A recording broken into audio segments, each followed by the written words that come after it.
Assalamu alaikum students. Now today another English class you are going to take.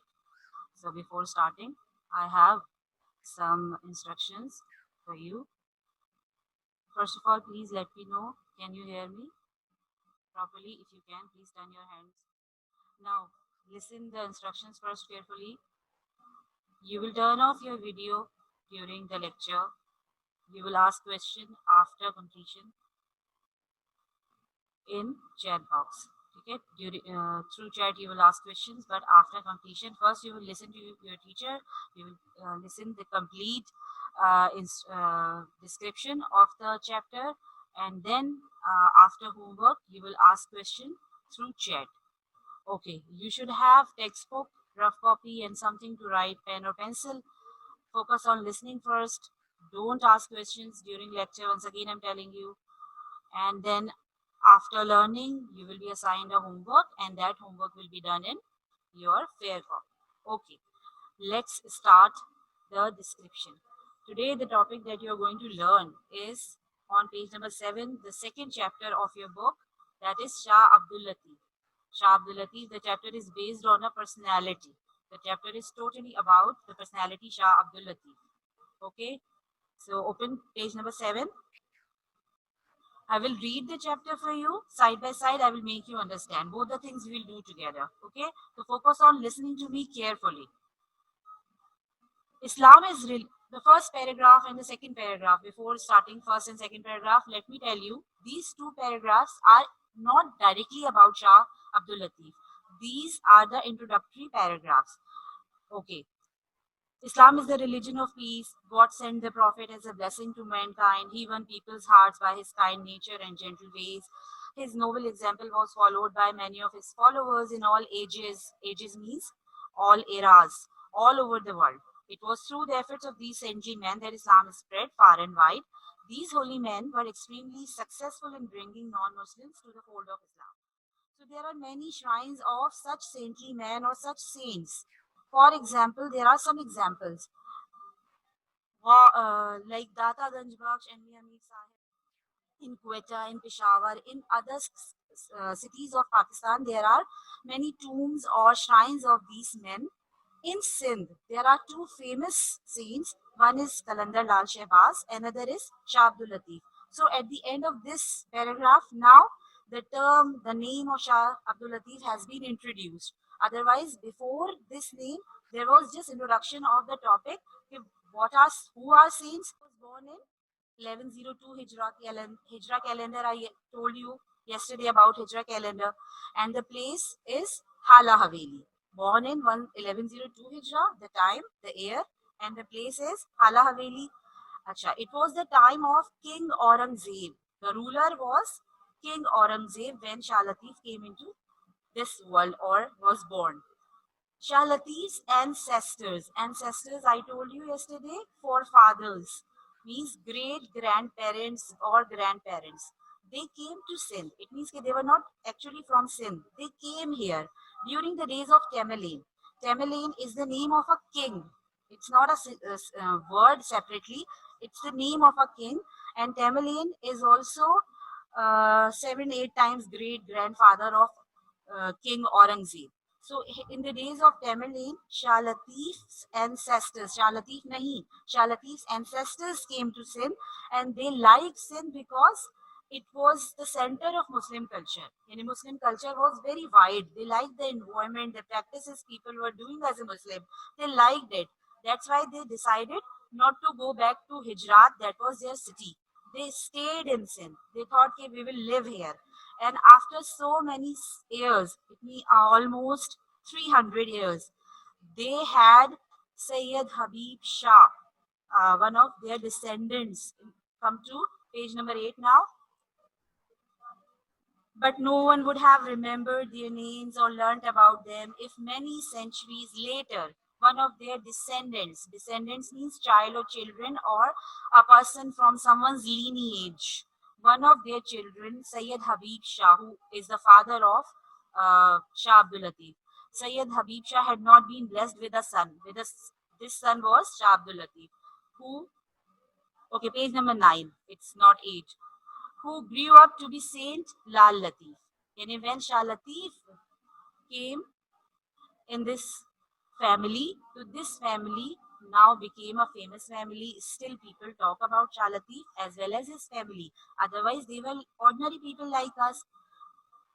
So this paragraph is about birth of Shah Latif and ancestry of Shah Latif, where his ancestors were from. Okay, his father named Sayyid Habib Shah. Now the next paragraph. Shah Latif had a very sensitive mind. Means that his heart was very sensitive. He was very kind actually by nature. He was a good man in all. So and he was also a poet. That's why his every poet has sensitive mind. That's a symbol of being a poet. His heart was soon filled with the love of Allah. His heart was fully indulged in the love of Allah. Yani love of Allah was around him from a very early age, at a very early age. The beauty of nature aroused his feelings. It made his feelings stronger. The beauty of nature, the mountains, the rivers, uh, the plants, and many things. For example, these beautiful things also helped him to feel more about Allah, because Allah obviously creates the universe. While he was only a boy, at a very young age, he started composing or writing. Compose means write. He started writing poetry. So he became a poet at a very young age. That was also a unique quality of Shah Latif. He was also keen on acquiring. Keen means interested, very interested. Acquiring means gaining. He was also very interested in gaining knowledge, and that's the reason he was not only a poet or saint. First of all, he became the scholar. Scholar means expert of Arabic and Persian. Both are languages. Arabic is the language of people who live in Arab countries, and Persian is the language of Iran. When he was 20, like others, he also married a noble and a good lady. Obviously, he was a good man, so he married a noble lady. He was very kind with his wife. He was very kind with his wife.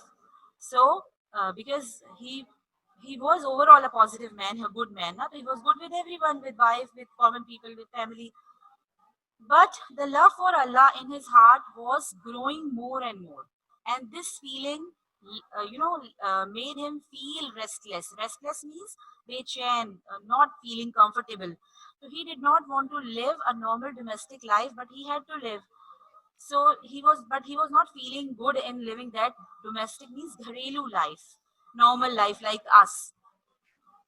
So, in the next paragraph, when his father died, and after the death of his father, Shah Latif finally left his home and started to live on a mound. Yani he isolated himself and he went on a mound. Mound means a huge bump of sand like tila in Urdu. So he started living there, and that mound was at a distance from his village or near his village. A mound of sand is called bhit in Sindhi. The definition of mound in Sindhi, it's called bhit. The word is bhit. Due to the fact that he lived on this mound, Shah Latif then decided to live on the mound, and he lived for the rest of his life. Till death, he stayed there. He did not come back to home. So this practice made him known as the Saint of Bhit. Yani people started calling him Saint of Bhit. Like in Urdu, if you say, as we say, टीले पे रहने वाले बुजुर्ग. So he was called then Saint of Bhit. He became famous as the Saint of Bhit. To this day, after then, he is famous all over the country when he was being called Saint of Bhit. Now he became famous, and still he is all over the country as Shah Abdul Latif Bhitai. The word Bhitai became the part of his name, although it was not. By birth, he was only Shah Abdul Latif. But after living on the mound and became famous among people as a saint, people called him Lal Latif or Shah Abdul Latif Bhitai. The word Bhitai is now the part of his name. We call him Shah Abdul Latif Bhitai and other people as well. Or Shah Latif of the Mound. This is the definition of Bhitai in English. As days passed, yani he kept living there. After days, love of Allah was growing more and more. There was no full stop. There was no end. Okay, now it has ended. And the pleasure, as we find pleasure in arranging parties, as we find pleasure in doing what we want. So the source of pleasure for Shah Latif was devotion. Devotion means religious prayer, ibadat. and he would spend most of his time in praying to Allah and in deep thinking, thinking about Allah, his creatures, how he made universe, how beautifully he made this nature, what Allah wants, and so on. His spiritual, obviously, spiritual means Ruhani. His spiritual power grew stronger. Obviously, the time he was spending in only praying. So he became spiritually very strong with prayer and devotion, with worship to Allah, with prayers and love towards Allah so much so that people begin to be attracted. Now people realize that this man is not an ordinary man. This man is a pious man. This man is different. We should go to him. We should learn from him. That's why people now got attracted towards him. Anyone who came to him, any people who would come to him, they were very impressed by his gentle ways, again, soft words, kind words, impressive words, truth about nature, talks about Allah, talks about humanity. The people were attracted towards him, and whoever would come to him, they were very impressed, and they started becoming his followers, or you can say his devotees. And a devotee means the people who would like Shah Latif, who would love Shah Latif. So this number of people also increased day by day. Many of people attracted towards him. Close to the mount. Close to means very near to the mount, to the place where he was living, on which Lal Latif came to live. Now his home it was actually is a natural lake. There was a natural lake, and Shah Latif was a poet. Nature attracts everyone. Through nature, you feel that there is someone who created it.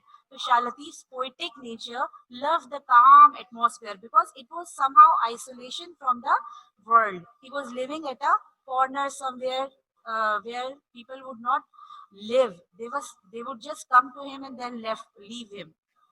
His poetic nature loved the calm atmosphere. He would spend much of his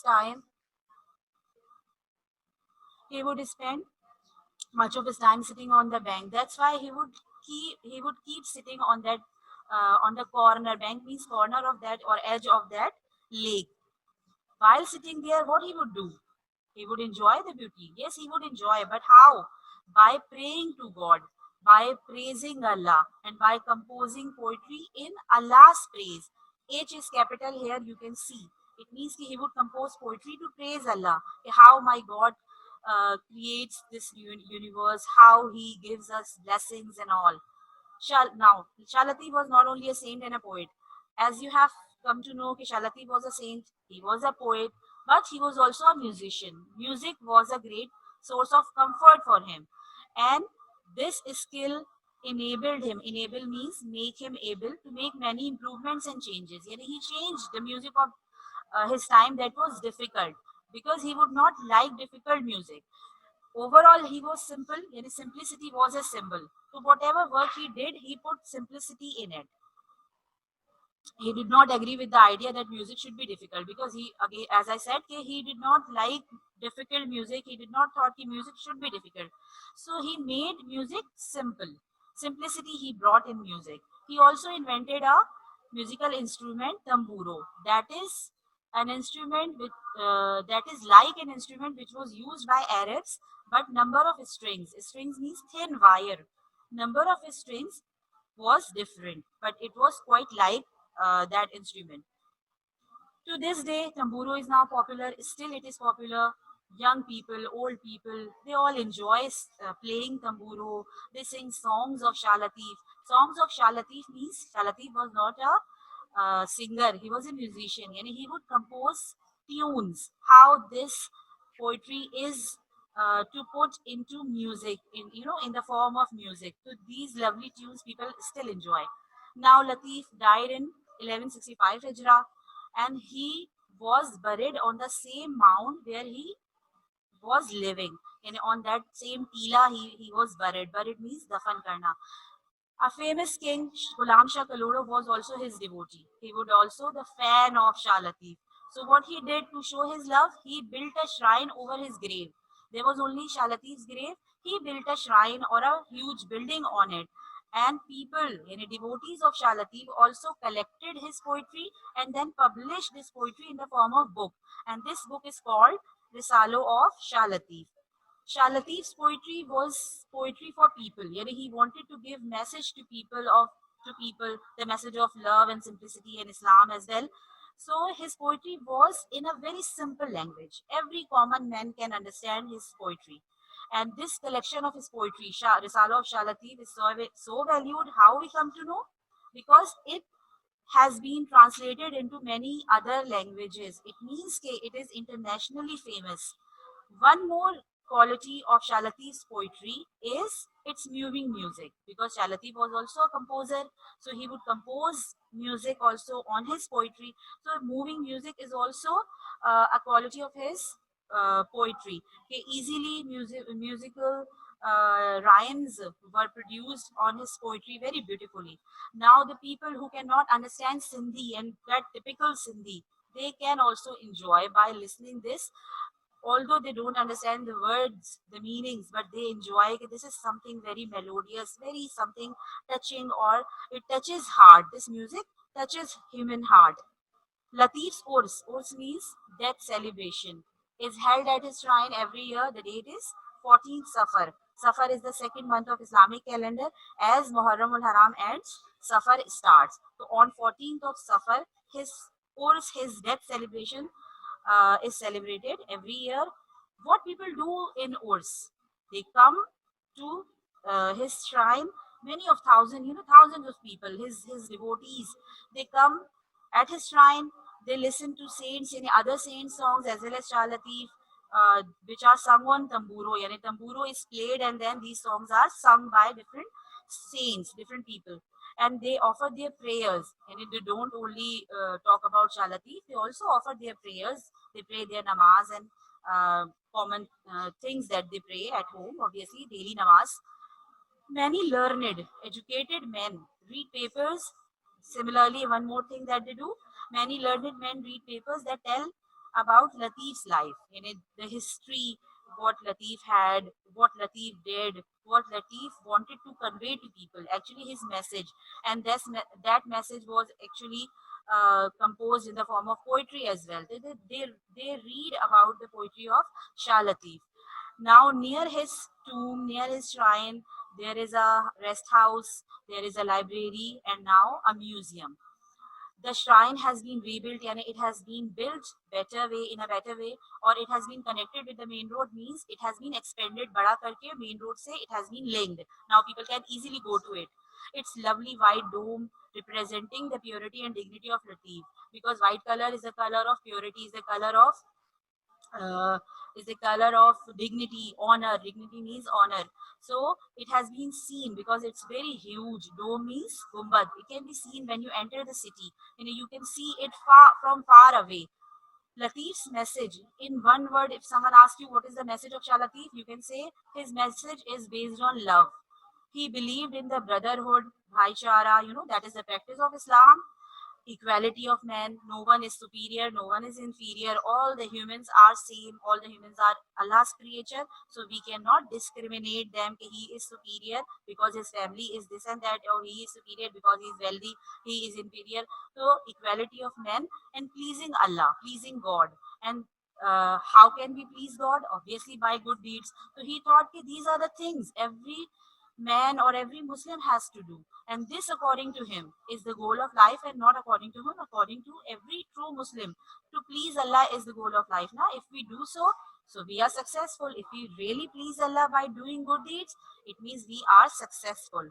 So these are the information, different kind of about Shah Latif. Now it's over. There are different paragraphs. Shah Latif was a saint, he was a poet, he was a musician. What he did, how he spent his life in the uh, you know according to the will of Allah, to praise Allah and everything. Okay, reading again and again will help you to understand in a better way. I hope you will read it again at home. Now I'm sharing with you homework, home task. You can see, first of all, you can see textual questions. Okay, and please quickly take a screenshot, because I will then change the page and you will see some more work. So take screenshot quickly. What changes did Shah Latif make in the music of those days? He brought some changes. You can easily find in your book. Shah Latif, why did Shah Latif love the lake which is near the mount, the lake where he would spend? What was the reason he would sit there? वहाँ बैठते क्यों थे? What do you know about the poetry of Shah Latif? What are the any qualities of his poetry? What kind of poetry he would compose? Who was Shah Latif generally? And Shah Latif was a saint or he was this and this in 3 to 4 sentences. What other qualities did he possess besides being a saint? He was a saint, famous saint, but there were other qualities he had.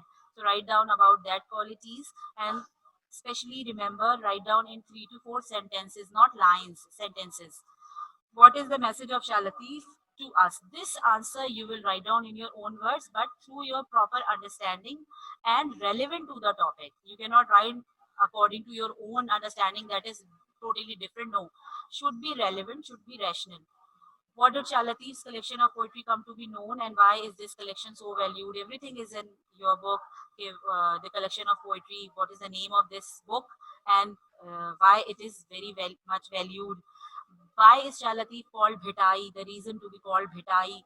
You know the initial life of Shah Latif. You will learn about who are the famous saints of Pakistan. This is from initial paragraphs. So these are the questions. And again, I'm telling you, there might be more questions from the chapter because every paragraph has different information. This chapter is the longest chapter in your book because every paragraph is totally different. So there might be many questions. These are actually more important questions and past questions which I gave you. Otherwise, there might be other questions. For that, what you have to read the chapter again and again during revision, whenever you go for revision, and in a normal day learning as well. Okay, now see the blanks. I'm not going to read the blanks. These are textual blanks. You have to put particular word from the text. For blanks, you also need to read properly a proper word, a specific word you have to put. Take a screenshot again of this page. I will then show you more blanks. Okay, I hope you have taken the screenshot. Now some more blanks I will give you. Okay, so overall 20 blanks I am giving you. 8 questions and 20 textual blanks. What I gave you? I gave you 8 textual questions plus 20 blanks. Okay, students, please stop talking. Okay, you have to do. Take the screenshot again. Okay, see the blanks, the questions again. These are 8 questions. They are from 10 years. You have to write down in 3 to 4 sentences. And I'm making you clear again. It sentences does not mean lines. You may take 2 lines in writing one sentence, 3 lines in writing only one sentence. So it's not about lines. कि 3 lines we have to write. मिसने कहा है 3 lines में लिखना. Lines is something else. 3 to 4 sentences, as well as the answer should be complete. It should also be a compact answer, but within 3 to 4 lines. So now you will groom your skill. It's not only to answer like copy paste. You have to, compose answers, full answers. The first of all you have to write down the to the point answer and then description, so you can easily write in 3 to 4 sentences. If sometimes if you think there are no 3 to 4 sentences and you find complex sentence, yani two combination of two simple sentences, so you can break that complex sentence into two simple sentences. So 3 to 4 sentences you have to keep in your mind. Okay, do not exceed the limit, do not lessen the limit. These are the blanks I'm showing you again. Take a screenshot if you haven't taken yet.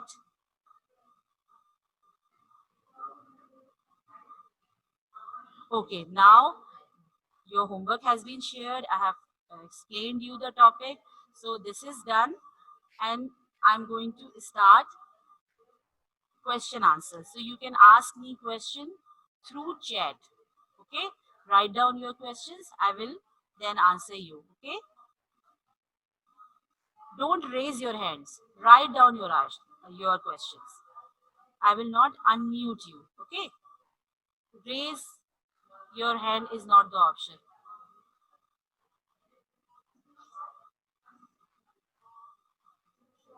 Okay, Bushra Parvez. Words meaning, actually in this chapter there are not enough difficult words.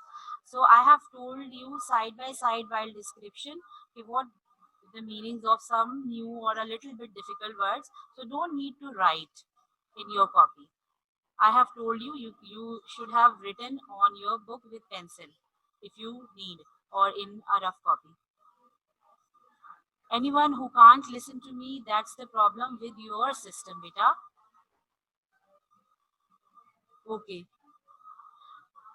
I'm showing you, Pashmina Fahim, I'm showing you question and answers. Again, just wait. See, these are 8 questions I gave you. Okay, just wait for a little. Okay, these are 8 questions I gave you. See, what changes is Shalatif made. Pashmina Fahim, I hope you have seen. Please take screenshot quickly.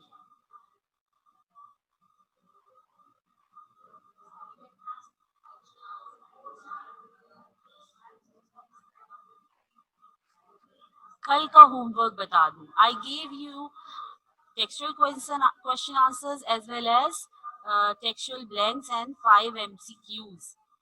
Okay.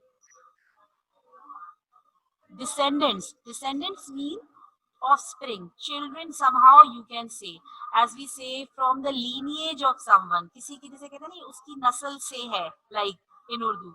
So descendants means offspring or children. In a very simple word you can say children, but it's the lineage. For example, the Prophet sallallahu alaihi wasallam is the descendant of Hazrat Ibrahim alayhi salam or Hazrat Ismail alayhi salam. So this descendant means from the lineage of someone, किसी की नस्ल में होना. As I told you, Aurangzeb is the descendant of Tamerlane. Both were king.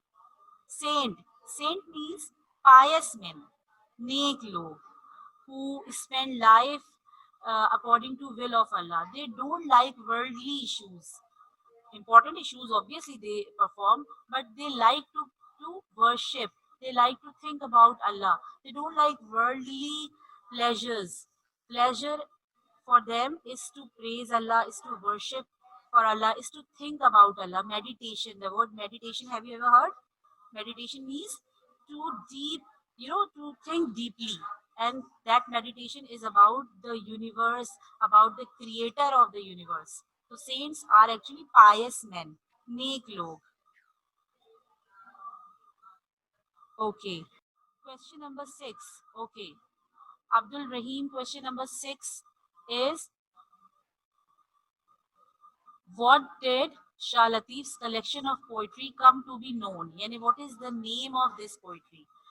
The book that is the collection of Shah Latif's poetry, its name is given on page number 10, paragraph second. Okay, and then the next part is, why is this collection so valued? It is given that this collection has been valued a lot.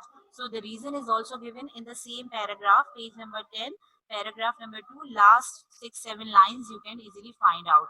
So Shah Latif's book of Shah Latif's poetry, that he did not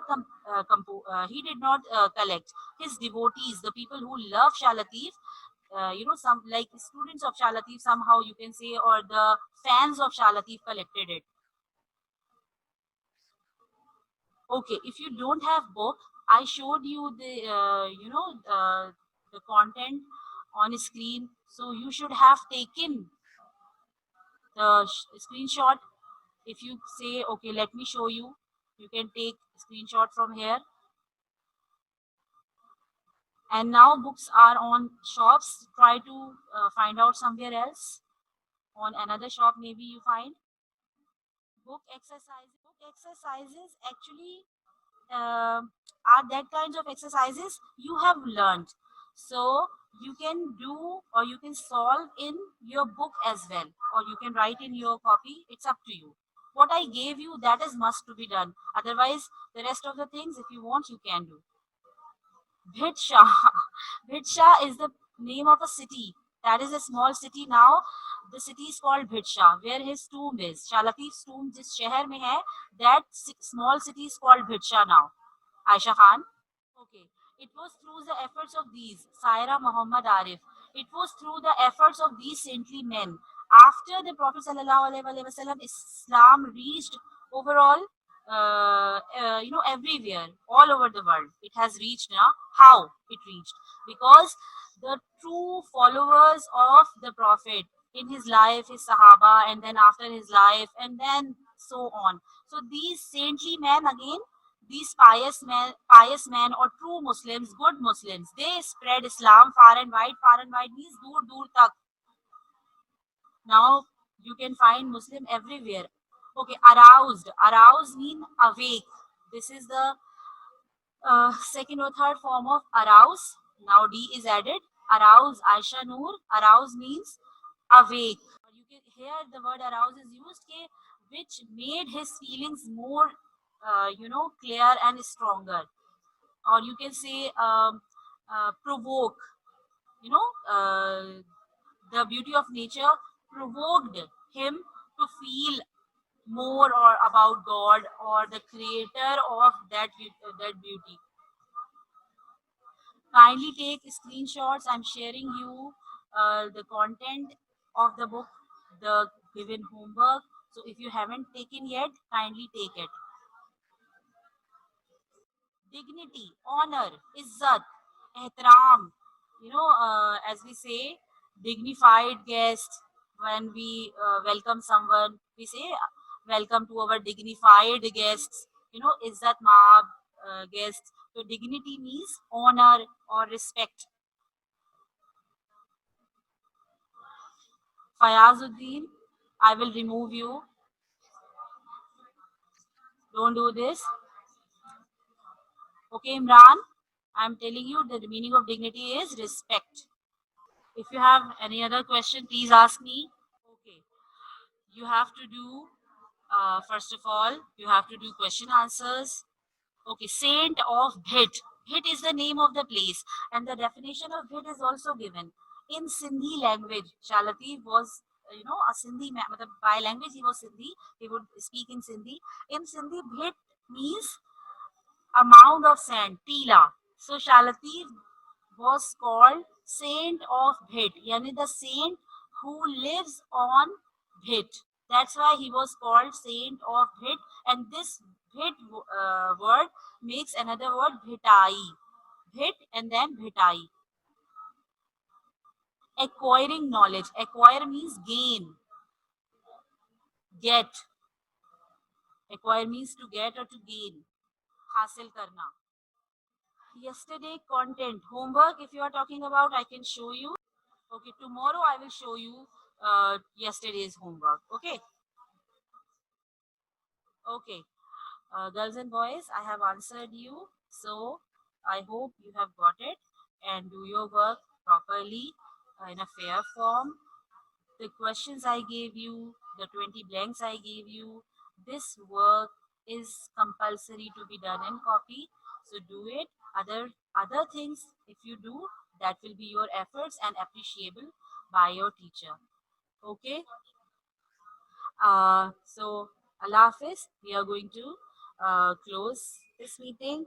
Inshallah, tomorrow we will meet with a new topic, that is the neem tree. It's better to read the poem at home, so it will help you and me to make you understand, and it will help you to understand in a better way. Allah Hafiz.